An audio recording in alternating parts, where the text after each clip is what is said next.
আমরা result publish করব বলে আমরা আশাবাদী। পরীক্ষা শুরু হয়েছে গত 12ই ফেব্রুয়ারি থেকে। স্কুল জীবনের দ্বিতীয় বড় পরীক্ষা উচ্চ মাধ্যমিক পরীক্ষা। আর সেই পরীক্ষা গত 12ই ফেব্রুয়ারি শুরু হয়েছে। মাত্র দুটো বিষয়ের পরীক্ষা হয়েছে, বাংলা এবং ইংরেজি বিষয়ে। রয়েছে এখনো বহু বিষয়ের পরীক্ষা। 27শে ফেব্রুয়ারি পর্যন্ত এই পরীক্ষার সময়সীমা রয়েছে। কিন্তু এরই মধ্যে রেজাল্ট প্রকাশের দিনক্ষণ সম্পর্কে একটা আভাস জানিয়ে দিলেন উচ্চ মাধ্যমিকের বোর্ড সভাপতি।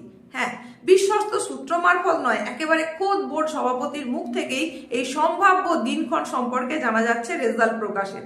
উচ্চ মাধ্যমিক 2026-এর চূড়ান্ত ফলাফল প্রকাশের সম্ভাব্য তারিখ সম্পর্কে তিনি জানিয়েছেন এবং সেটা একদম বোর্ড সভাপতির মুখ থেকেই যেহেতু বেরিয়েছে, তাই সেই সম্পর্কে তোমাদের এখন জানিয়ে দেব কবে তোমরা তোমাদের এই পরীক্ষার রেজাল্ট জানতে চলেছো। এখন তোমরা নিজেরাই শুনে নাও বোর্ড সভাপতি ঠিক কি বলেছেন।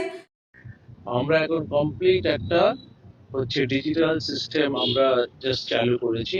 এভরিথিং মানে রেজিস্ট্রেশন থেকে শুরু করে ফাইনাল রেজাল্ট পাবলিকেশন পর্যন্ত এনরোলমেন্ট সমস্তই কমপ্লিটলি অনলাইন এই সিস্টেমে হয়।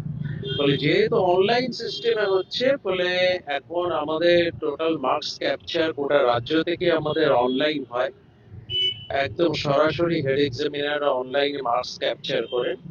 বলে আমরা 50 দিনের মধ্যে আমরা রেজাল্ট পাবলিশ করব বলে আমরা আশাবাদী। কিন্তু এটা ইলেকশন ইয়ার, যেহেতু কিছু ইস্যুস থাকে, ইলেকশনে কিছু এমবার্গো থাকে, সবকিছু মিলিয়ে আমাদের সরকারের পারমিশন নিয়ে, রাজ্য সরকারের পারমিশন নিয়ে, স্কুল শিক্ষা দপ্তরের পারমিশন নিয়ে আমরা ফাইনাল রেজাল্ট ঘোষণা করার তারিখ আমরা অ্যানাউন্স করব। কিন্তু আমরা মোটামুটি